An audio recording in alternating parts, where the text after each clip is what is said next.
Donc, je vais vous parler de deux expériences, deux musées sur lesquels j'ai travaillé. Un en particulier qui est avec deux situations totalement différentes. Le premier qui est le Louvre Abu Dhabi, donc sur lequel je travaille depuis plus d'une dizaine d'années maintenant. Et l'autre est un musée à Beyrouth, un concours qu'on a remporté l'année dernière suite à un appel, une opération lancée donc, par une association privée. Donc le premier, le Louvre Abu Dhabi, qui est une volonté politique et qui a fait l'objet d'un accord intergouvernemental. Le deuxième, une initiative privée. Abu Dhabi, un pays qui est encore jeune et qui est en train de construire un peu ses monuments et son identité. Et Beyrouth, ville millénaire, enfin on en parlera après. Ce musée Abu Dhabi est fait avec Jean Nouvel. Donc Abu Dhabi à la croisée de l'Asie, d'Extrême-Orient, et qui se passe donc sur une île qui est juste en face de la ville même d'Abu Dhabi, une île encore vierge, Saadiyat Island, et où les Émirats avaient demandé à Tom Krentz, à l'époque directeur du Guggenheim, de les aider à réfléchir à une sorte un plan directeur et pour faire de cette île une destination culturelle au Moyen-Orient, en tout cas dans leur pays. Et il avait fait une sorte de casting, je ne sais pas où est c'est ça, avec plusieurs architectes connus. Le premier, Frank Gehry, pour un musée Guggenheim, Zaha Hadid pour un musée de centre d'art vivant, et Tadawando pour un musée maritime. Donc venant proposer à Jean Nouvel de faire un projet qui à l'époque était juste un musée de civilisation, musée d'art classique. On ne savait pas qu'en parallèle des négociations se faisaient entre les deux États, donc la France et les Émirats, qui allait aboutir à cet accord du Louvre Abu Dhabi. Donc on dessine un musée d'art classique, et pour l'architecte contextuel qui est Jean Nouvel, il avait la chance sur cette île encore vierge de savoir quand même ce que faisaient ses deux voisins, donc Frank Gehry d'un côté, Zaha Hadid de l'autre. Et la première idée était de faire un bâtiment en contrepoint de ces deux grandes structures très hautes, 80 mètres d'un côté, 60 de l'autre, un bâtiment très horizontal posé sur l'eau, et de faire une sorte d'île dans l'île. Donc on a redessiné la côte, ça c'est un croquis de Jean Nouvel, et aussi cette idée de faire non pas un bâtiment, mais un lieu de rencontre et de faire une sorte de quartier. Donc le musée est une série d'une 50aine de petits bâtiments, chacun étant une salle, et on allait se promener dans un espace extérieur qui allait se construire, encore une fois, comme un quartier, en référence à ces villes arabes comme une médina.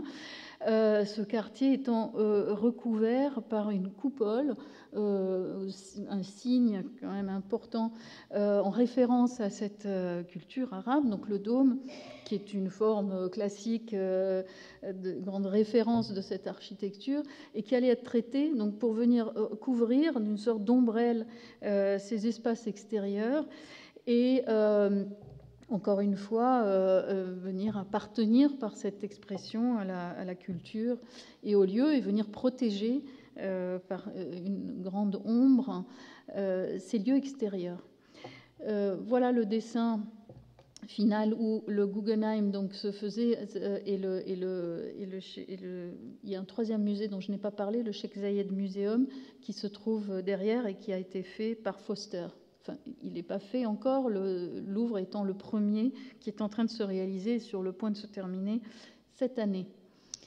Donc, je disais, un petit quartier, une ville blanche, encore une fois, référence à cette architecture arabe, et chaque salle étant un bâtiment, et on se promène donc dans cette ville et on visite des espaces d'exposition temporaire, une grande salle d'exposition des espaces permanents, une grande salle d'exposition temporaire, un auditorium, et tout ce qu'il faut évidemment en infrastructure pour accueillir les œuvres, un restaurant, un café, et tout ça couvert, comme je disais, partiellement par ce dôme dont je vais parler un peu plus tard et qui va venir s'exprimer, encore une fois, de manière très contemporaine. Et créer cette pluie de lumière, ça c'est un dessin qui a 11 ans maintenant, donc c'est la première image qu'on a faite du projet. Vous allez voir dans sa réalisation qu'on a presque tenu notre promesse, et même peut-être au-delà, parce que la pluie de lumière existe maintenant dans ce lieu. On ne savait pas, encore une fois, ce qui allait occuper ce musée, donc toutes ces images ont été faites à l'extérieur, et vous voyez aussi qu'il y a des œuvres qu'on a voulu mettre à l'extérieur, parce que l'expérience, on voulait qu'elle se fasse aussi à l'extérieur du musée. On a posé quelques œuvres comme ça dans les espaces de promenade. Le dôme recouvre aussi une partie de l'eau, et l'eau participe évidemment beaucoup à toute cette vibration de la lumière sur les bâtiments blancs et qui traverse cette coupole. Nous sommes donc, c'est 2006, on a dessiné le projet, fin 2006. 2007, en février, on apprend qu'un accord intergouvernemental a été signé. Donc, Renaud Dogno de Vabre, à l'époque ministre de Jacques Chirac, ça a commencé, en fait, les Émiratis avaient visité le musée du Quai Branly. C'est comme ça qu'ils ont décidé de confier cette esquisse à Jean Nouvel. Donc, la partie française d'un côté, émirati de l'autre, signe cet accord historique qui allait donc devenir le fameux Louvre Abu Dhabi, avec un accord d'1 milliard, enfin, dont la presse a beaucoup parlé à l'époque, et qui a fait donc l'objet ensuite d'une grande exposition où tous les architectes se sont réunis. Sarkozy est venu poser la première pierre, donc il y a plusieurs gouvernements qui se sont succédés depuis, parce qu'effectivement la vie de ce musée et en tout cas la mise en œuvre de ce projet a mis du temps. Je passe très rapidement la polémique, en particulier sur l'idée d'envoyer des œuvres dans un pays qui est quand même exposé, ou en tout cas et un climat surtout, parce qu'il y fait très chaud, on est sur la mer, enfin tout ce qu'il faut pour faire peur aux conservateurs, l'eau, la poussière, le soleil. Bon, alors rassurez-vous, on s'est entouré des plus grands experts dans tous les domaines, et on a eu la chance d'avoir quand même les moyens qu'il fallait, en tout cas au niveau de la maîtrise d'œuvre, pour construire ce projet et faire en sorte que toutes les hommes et les œuvres soient dans les meilleures conditions. Je montre cette image parce que celle-là, c'est celle du musée avant, sans savoir ce qu'il allait devenir. Un an plus tard, donc, avec l'Agence France Muséum, donc, qui se forme, l'Agence France Muséum, ça s'appelle le Louvre à Abu Dhabi, mais en réalité, c'est un musée universel, comme le Louvre avait cette vocation première. C'est un musée universel qui couvre donc de l'Antiquité à l'art contemporain, avec la participation de 12 musées français qui vont du Louvre à Pompidou pour l'art contemporain, en passant par Orsay pour le 19e, Cluny pour le Moyen-Âge, etc.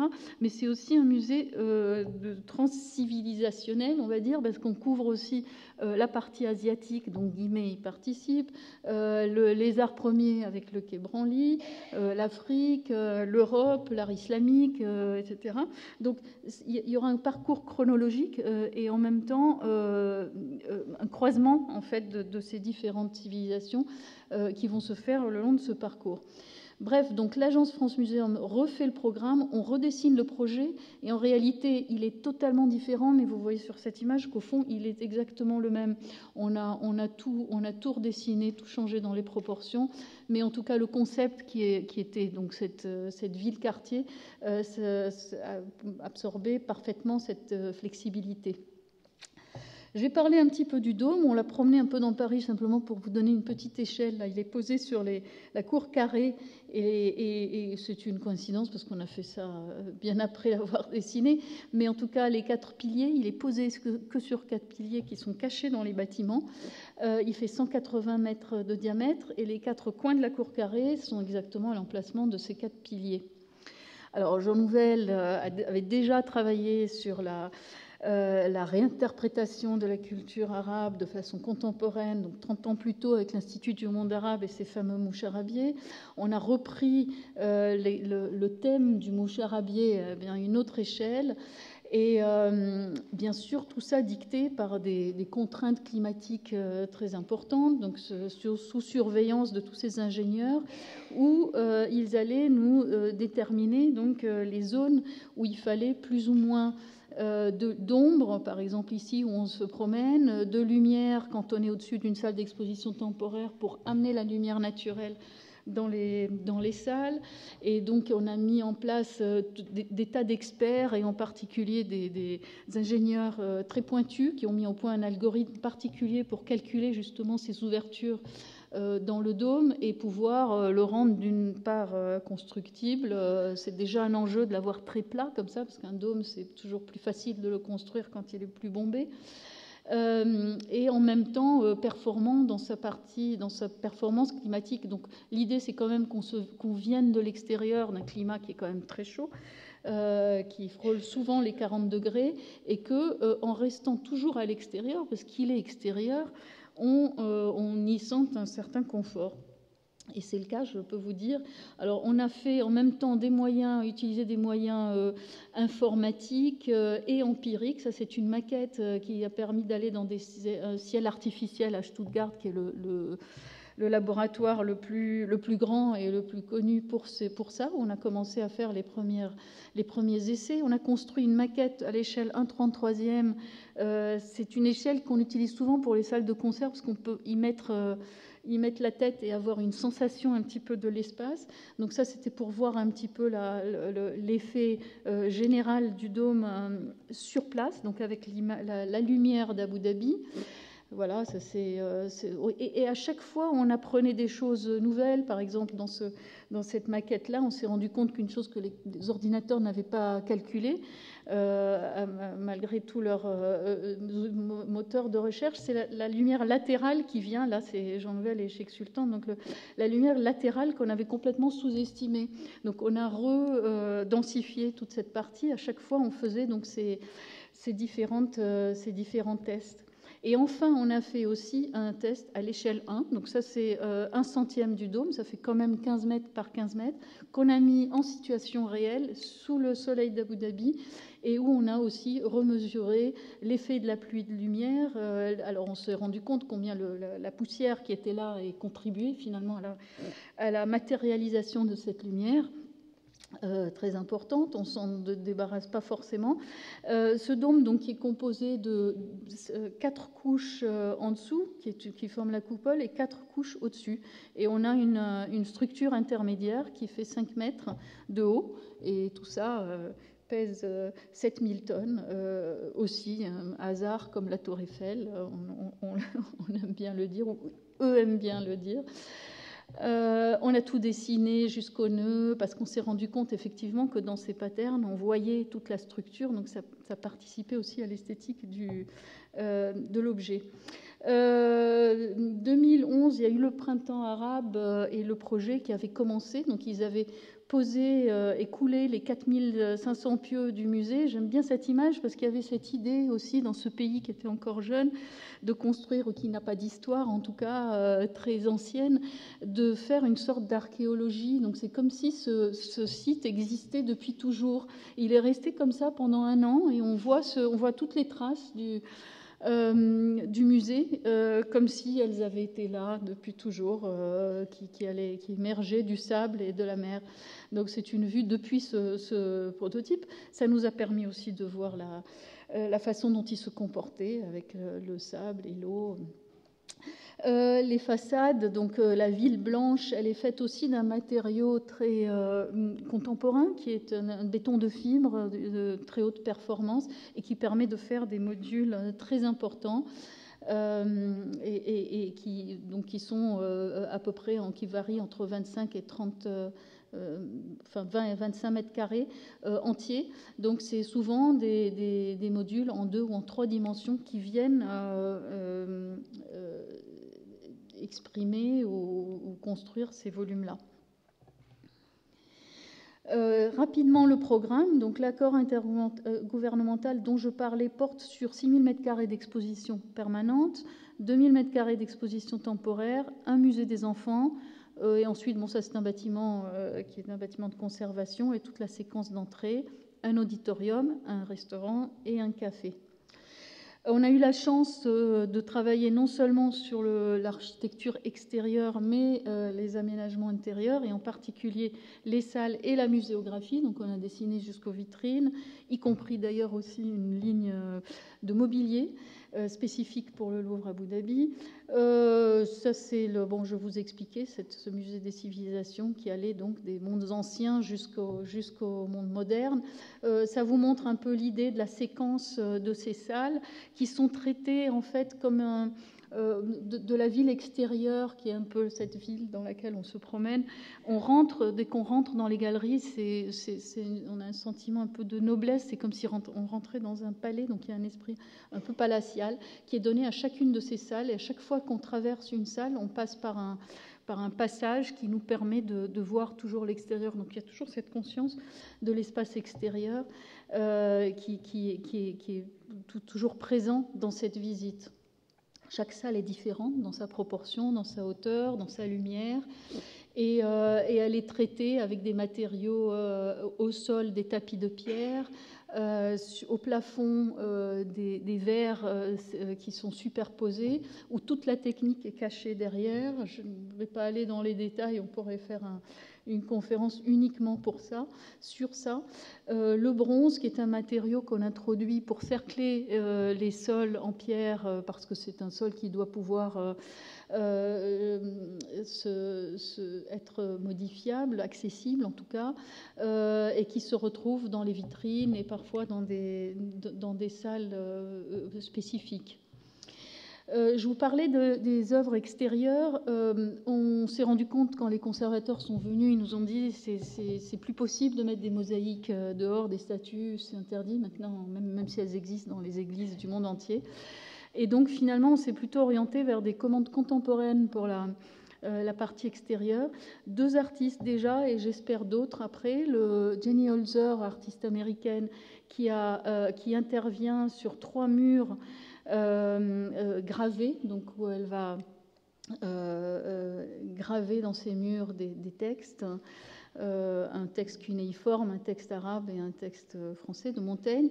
Et Giuseppe Pennone, donc artiste italien, qui a fait un travail en collaboration avec la Manufacture de Sèvres et qui vient installer donc une intervention, une céramique dans des vitrines et un arbre ici qui va dialoguer avec le dôme, avec des miroirs comme ça qui sont insérés et qui vont se confondre avec cette lumière. Il y a un pavement ottoman aussi qui vient de Damas, qui sera là, et une œuvre de Rodin, qui est l'homme qui marche sur une colonne. Voilà, donc le musée est amené aussi à s'enrichir par des œuvres extérieures monumentales. Je vais passer comme ça, sans commentaire, les images du chantier. Ce chantier assez pharaonique qui a commencé donc en 2011, s'est arrêté, mais a recommencé en 2013 et qui se termine a priori, tout le monde l'espère, avant la fin de l'année, de cette année. Voilà, ça a été une grande émotion de voir cette première pluie de lumière sur les bâtiments, et je peux vous dire que c'est à chaque fois un grand plaisir. On ne voit jamais la même chose en fonction de l'heure du jour ou du jour de l'année. Voilà. Deuxième sujet, toute autre expérience, toute autre situation. Nous sommes à Beyrouth, un concours d'architecture donc, qui est lancé par une association privée qui s'appelle APIL, l'Association pour la préservation de l'art au Liban, qui a récupéré une collection du musée du ministère de la Culture et qui lance un concours d'architecture pour des architectes libanais, que je suis aussi. Donc c'est un projet qui n'a été fait sans Jean Nouvel, donc à titre personnel, et dans une ville que je connais bien puisque j'y ai vécu mes 20 premières années. Ville, comme tout le monde le sait, millénaire, qui dont les sous-sols contiennent une nombreuse civilisation, de la civilisation phénicienne, grecque, romaine, perse, enfin bref, tout ce qu'on peut imaginer dans les couches de cette ville qui a été démolie et reconstruite 7 fois selon la légende.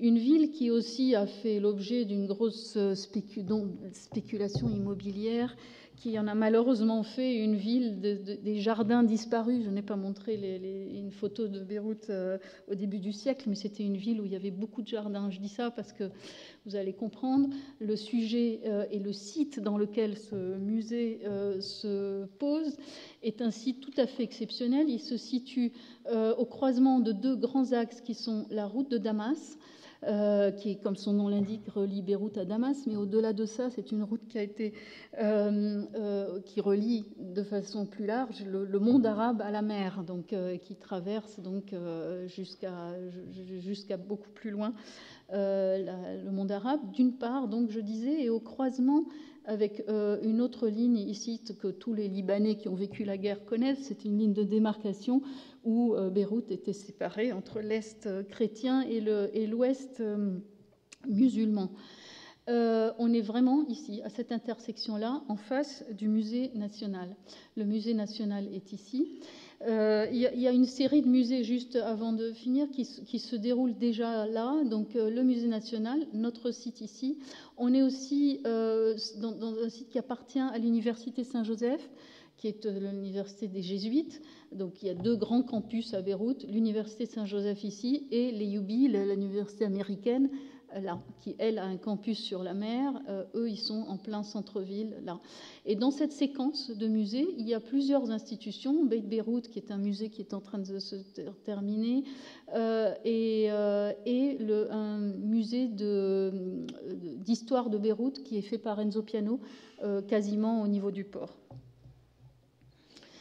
Donc, connaissant le site avant même de rentrer dans le programme du bâtiment, c'était d'abord une question urbaine qui se posait, et c'était très important de réfléchir à ce que pouvait être le site au-delà de cette petite parcelle, parce qu'il nous était donné juste une partie de ce site, mais on ne pouvait s'empêcher de réfléchir à ce que pouvait être cette intervention.